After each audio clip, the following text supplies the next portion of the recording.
अरे नहीं सुन है। लीजिए, आपकी पोल खोल रहा हूं मैं। उनकी डिग्री दानिश जी, फर्जी आपकी नहीं पोल है, खोल रहा हूं, फर्जी 2 की मिनट तरह। जरा चुप होके सुनिए। आपको देख रही हो तो मैं दिखा दूंगा। अरे भाई क्या तरीका है ये, दानिश राकेश जी, दानिश क्या दानिश तरीका है? दानिश भाई सुनिए ना, साल का पहला दिन सुनी जा है रही सर, बात। अच्छा नहीं लगता है ना? करण वर्मा क्या पहली बार तरीका बोल है? रहे हैं, अभी हाजिम खान इंतजार कर रहे हैं अपनी बारी का। एक बार सुन लीजिए, मैं समय दूंगा, समय की कमी नहीं है भाई।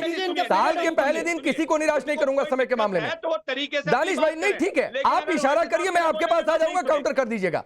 आपको कोई बात बुरी लगती है सर, मैं आपको सब काउंटर का समय दूंगा। आपके लिए बोलेंगे तो हम नहीं अरे फिर वही बात है, मैं बिल्कुल बोलूंगा। नहीं ऐसी आप मोदी के लिए बोले ठीक है, आप योगी के लिए बोले ठीक है, वो वैसी के लिए बोले तो गलत है। उनकी डिग्री फर्जी, मोदी की तरह फर्जी नहीं है। ठीक है, अभी रुक जाइए प्लीज। करण वर्मा जी कोई बात नहीं, करण वर्मा को सुनिए, सिर्फ करण वर्मा की आवाज बोलिए। करण जी आधा बैरिस्टर कह दो, कोई बात नहीं, उनको भी अच्छा लग जाएगा। नहीं, मैं जरा बता रहा हूं क्यों, किस तरह से उन्होंने गुमराह किया। उन्होंने कहा कि 100 मीटर के रेडियस में कुछ नहीं बन सकता। 1958 का कानून ये जरूर था आर्कियोलॉजिकल साइट्स का कि 100 मीटर के रेडियस तक नहीं बन सकता, पर 2017 में उसी लोकसभा में जहां ओवैसी बैठते हैं, उन्होंने एक कानून पारित किया जो कि है ancient monuments and archaeological sites and remains amendment bill 2017, जिसके बाद से सरकार इंफ्रास्ट्रक्चर प्रोजेक्ट्स उठा सकती है 100 मीटर के रेडियस में। ये मैं झूठ बोल रहा हूं, आपके सामने रख रहा हूं मैं, टाइम्स ऑफ इंडिया की रिपोर्ट है, आप अगर देख सके तो। अरे मतलब लोकसभा की बात झूठी हो गई।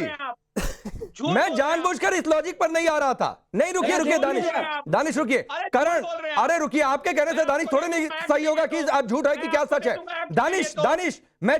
दानिश रुक जाइए ना भाई। करण वर्मा, मैं चाहूंगा जिस अमेंडमेंट का आप जिक्र कर रहे हैं, एक बार फिर से जरा 30 सेकंड उसको जनता के सामने इलेबोरेट करिए। बिल्कुल। क्या पहले था, अब क्या हो गया?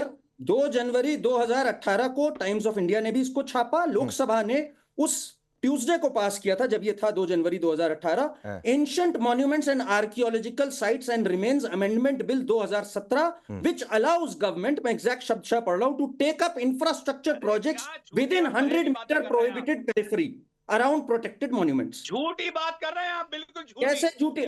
अरे दानिश जी, पढ़ते लिखते आप नहीं है, फिर झूठ बोलते हैं यहाँ पर। पढ़ते लिखते नहीं है, ये सबसे बड़ी मुसीबत है आपकी। आपने पूरी जमात को अनपढ़ बना दिया है।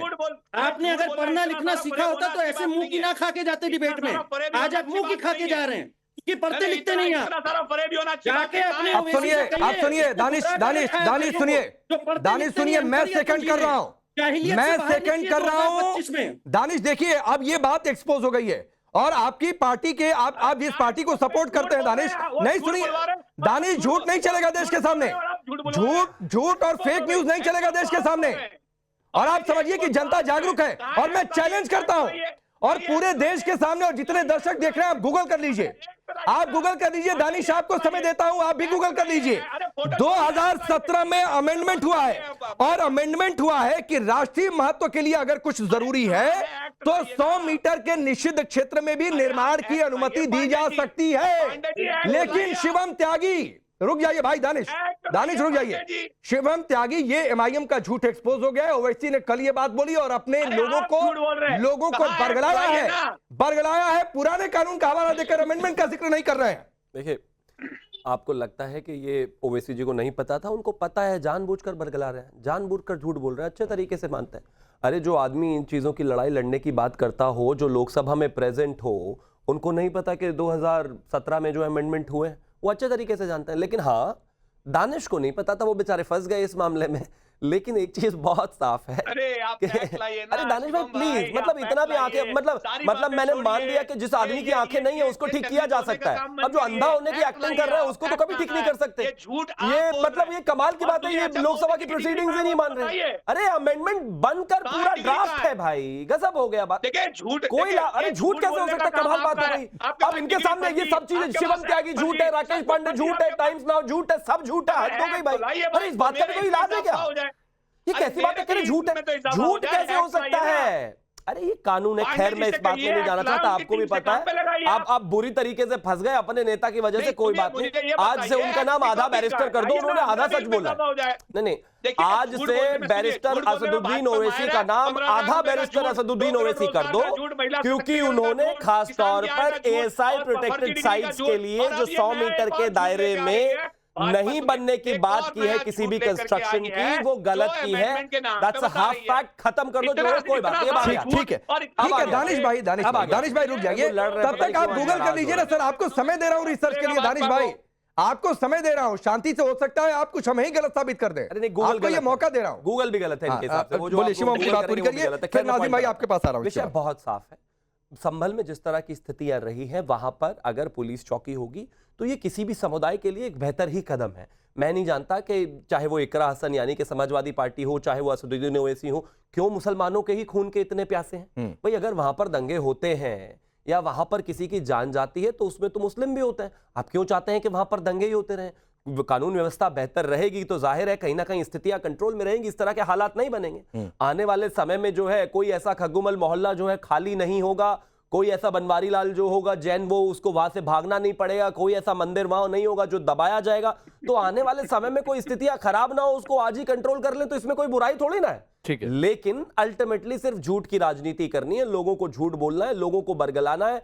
शाही जो बात ईदगाह की वो बात करते हैं उसके नाम पर लोगों में आग लगानी है। लेकिन ये उत्तर प्रदेश है और ये अखिलेश यादव का उत्तर प्रदेश नहीं है कि हर रोज दंगे ही भड़कते रहेंगे।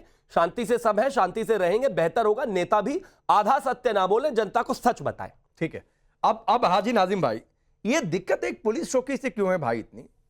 मतलब सनातन के सबूत मिल गए, उस पर कोई मुंह नहीं खोल रहा है, पत्थरबाजों पर कोई बोलने के लिए तैयार नहीं है, एक नारे ने हिंदुओं को एकजुट किया तो पुलिस चौकी से भी दिक्कत हो गई।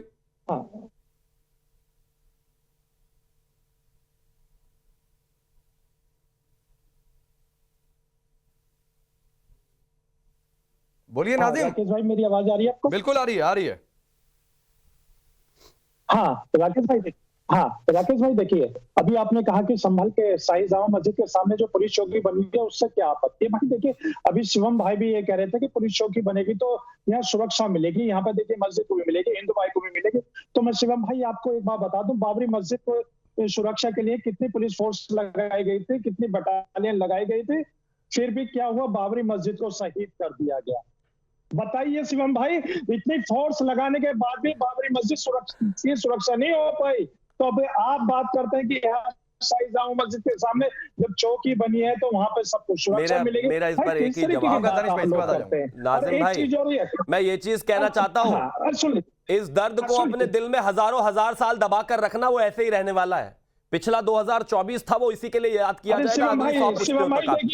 कोई बात नहीं, वो दर्द जो है दर्द दिल में रखो, हो गया। कानूनी तौर से उस विषय का निस्तारण हो गया 2024 में।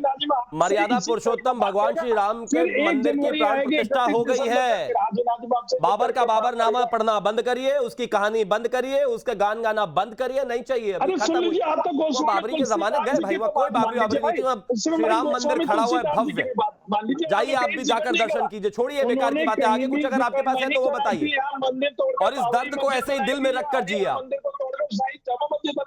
भाई कहीं भी जिक्र नहीं करा कानूनी रूप बाबरनामा की बात, कोई हंगामा नहीं की बात करते भाई। हम देखिए, हम संविधान की बात करते हैं। हाँ तो संविधान ने निर्णय दिया है, संविधान के तहत ही सुप्रीम कोर्ट से निर्णय आया है। बात करते हैं और सुन लीजिए, ये जो चौकी जो आप बना रहे हैं और ऊपर से ये और कह रहे सुरक्षा की बात। अरे भाई, आपने सुरक्षा कहाँ हुई? हमारी बाबरी मस्जिद के भी सुरक्षा नहीं हो पाई, इतनी भारी फोर्स होने के बाद भी। हमारे जो बाबरी मस्जिद थी वो शहीद हो गई। अब रही बात संभल की मस्जिद, तो संभल की मस्जिद के सामने आप चौकी बना रहे, चौकी बनाने के बाद भी करें सुरक्षा की बात, तो भाई बड़ा अटपटा लगता है आपके मुंह से। ये तो आप चाह रहे हैं चौकी हटा दी जाए, सुरक्षा होगी? नहीं तो हाजी नाजिम आप चाह रहे हैं कि पुलिस वाले ना रहे? देखिए सुन लीजिए राकेश भाई,